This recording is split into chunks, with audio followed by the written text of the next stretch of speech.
नमस्कार दोस्तों, मैं आज आप लोगों को एक बहुत ही मजेदार लव स्टोरी सुनाने जा रहा हूँ। ये स्टोरी उस समय की है जब मैं स्कूल में पढ़ता था।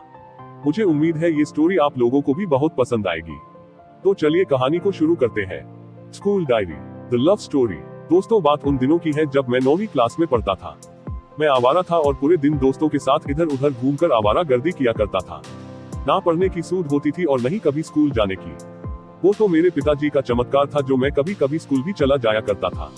सच बोलूं तो मुझे पढ़ने की इच्छा बिल्कुल भी नहीं रहती थी। मैं किसी तरह स्कूल की कष्ट में समय को एक बोझ समझकर सह रहा था। मैं पूरे स्कूल में बहुत ही बेवकूफ लड़का समझा जाता था। हाँ, बेवकूफ तो जरूर समझा जाता था, परंतु दोस्तों का मैं अल्बर्ट ऑस्टिन था।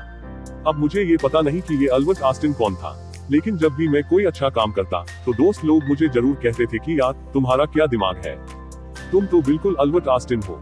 ये सुनकर लोगों के द्वारा बेवकूफ कहे जाने की दर्द में भूल जाता था। दोस्तों, किसी तरह समय बीत रहा था। बीत क्या रहा था, समझिए समय कट रही थी। घर वाले मेरे पढ़ाई को लेकर काफी चिंतित रहते थे और मैं आवारागर्दी करता रहता था। गाइस, तब एक दिन मैं स्कूल जाने के लिए घर से निकला ही था और कंधे पर लाल पीली रंग की स्कूल बैग थी, जिसके पानी रखने वाली झोली मैंने बातों ही बात में पिछले सोमवार को दोस्तों से शर्त लगाने की वजह से फाड़ दिया था।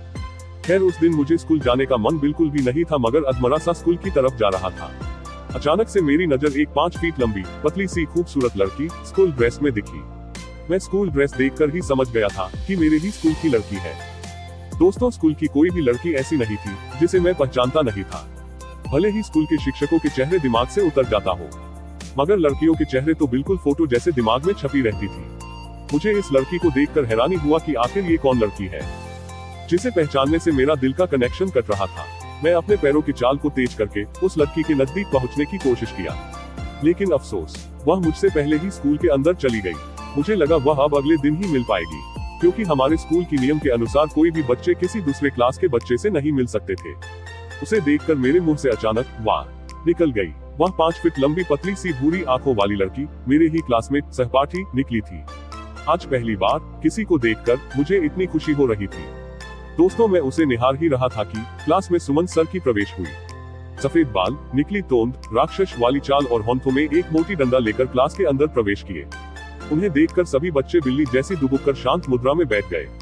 मैं भी उस लड़की के चेहरे से नजरें हटाकर अपनी किताबों पर नजरें दौड़ाने लगा। दोस्तों, प्रत्येक दिन अपने क्लास में मेरा मजाक उड़ना आम बात हो गई थी, मगर इस बात की कभी कोई अफसोस नहीं होती थी। परंतु आज मेरा दिल जोरों से धड़क रहा था और एक डर सा लग रहा था, कहीं आज भी ना इस नई लड़की के सामने मेरी इज्जत का कचरा हो जाए। दोस्तों, जिस बात की डर थी वही हुई। सुमन गुरुजी ने मुझे पूरे क्लास के सामने खड़े कर गणित के 2-3 प्रश्न दाग दिए और साला पूरा दिमाग हिल गया, मगर मैं प्रश्न का बाल भी बांका नहीं कर पाया। गुरुजी वही तुरंत गधे, मूर्ख जैसे कई उपाधि से सम्मानित कर दिए। पूरा क्लास हंसी से गूंज रहा था और शर्म से मेरा चेहरा तब पहली बार लाल हुआ था। गाइस, तब मैं समझ गया था अब ये लड़की मुझसे कभी बात भी नहीं करेगी। भला कौन इतनी बेवकूफ से बात करना पसंद करेगी। गाइस, तब मैं चुपचाप अपनी जगह पर जाकर बैठ गया। मैं कुछ सोच ही रहा था, तभी सुमन गुरुजी की क्लास समाप्त हुई। दोस्तों, मैं अब उसे देखने की आदत को भूल चुका था और आज हर दिन की तरह मेरे चेहरे पर उतनी रौनक नहीं थी जितनी हर दिन सब लोगों से बेइज्जती होने के बाद रहती थी। हेलो, उसने पास आकर बोली। इतनी बेइज्जती होने के बाद यह आवाज मेरे कानों को तपती रेंज को ठंडी पानी के बूंदों जैसी महसूस करवा रही थी।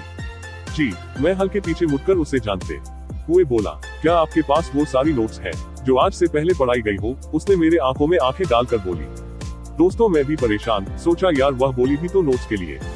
भला मैं आज तक कभी कोई नोट्स बनाया था जो आज बनाकर रखता? गाइस, आज वह पहली दिन स्कूल आई थी और मुझसे पहली दिन ही बात की थी, इसलिए उसे इनकार करने का ख्याल मेरे दिल में कहीं दूर दूर तक दिखाई नहीं दे रही थी। हाँ जरूर, कब चाहिए आपको? मैं बिना ज्यादा समय गवाए बोल दिया। तुम जब चाहो दे दो, उसने बोली। तो तुम अगले महीने ले लेना, मैंने बोल दिया। यार, अगर मैं आज से भी नोट्स लिखना शुरू करता तो पूरी नोट्स बनाने में कम से कम 1 महीने तो लग ही जाती, इसलिए मैंने पूरा 1 महीने बाद का समय बता दिया। उतने दिन में तो मैं खुद बना लूंगी, उसने आश्चर्य करते हुए बोली। ओके, मैं 2 दिन के बाद दे दूंगा। दोस्तों, वह मुस्कुरा कर चली गई।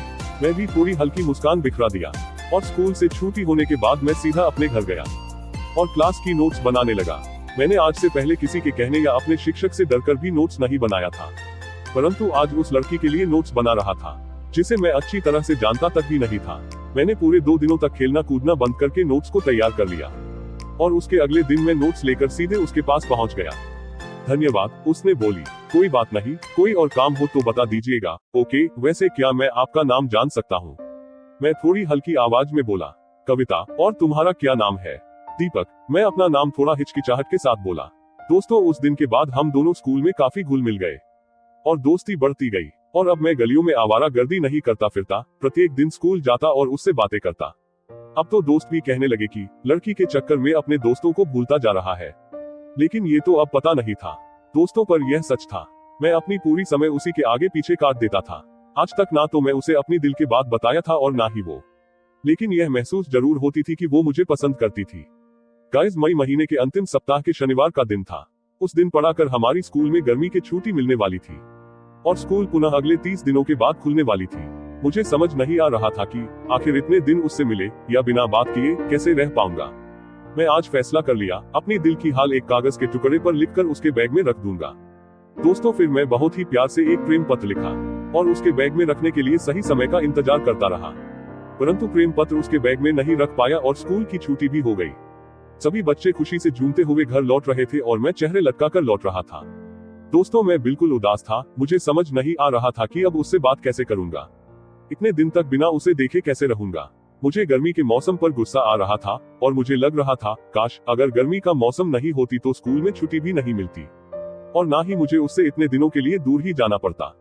फिर मैं घर आकर उदास होकर बैठा था और हर दिन की तरह आज भी स्कूल से आने के बाद स्कूल की डायरी से होमवर्क लिखने के लिए डायरी निकाल कर देख रहा था।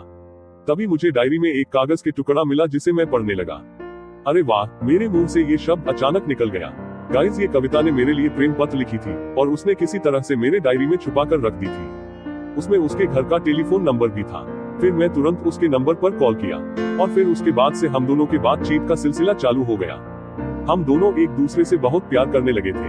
अब तो एक पल भी बिना बात किए दिन नहीं कटती थी। दोस्तों, मैं अब पिछले 2 साल से कोटा में हूँ और मेडिकल की तैयारी कर रहा हूँ। मुझे तो यकीन ही नहीं हो रहा है, जो कभी दिन भर आवारा गर्दी करता था वो आज 10th में अच्छे नंबर से पास करके मेडिकल की तैयारी कर रहा था। 2 साल बाद अगर मैं अपनी इस सफलता का श्रेय किसी को देना चाहूंगा तो कविता को ही दूंगा। मैं उसी के वजह से आज इतने अच्छे नंबर से पास किया हूँ और आज मेडिकल की तैयारी कर रहा हूँ। दोस्तों, पिछले साल कविता की शादी हो गई और वो अब केरला में रहती है। सुना है उसके पति सरकारी नौकरी करता है। दोस्तों, उससे बात किए हुए आज लगभग 15 महीने से अधिक हो चुकी है और अब वो अपनी फैमिली में एडजस्ट हो चुकी है। लेकिन मेरे दिल अभी तक वही रुका हुआ है जहाँ पहले था। मैं आज भी उससे बहुत प्यार करता हूँ। जब भी उसकी याद आती है स्कूल डायरी को देख लेता हूँ जिसने हम दोनों को मिलाया था। जिस डायरी में उसने प्रेम पत्र छुपाई थी वो आज भी उसी तरह मेरे पास सुरक्षित है जैसे मेरे दिल में उसके लिए प्यार सुरक्षित है। धन्यवाद।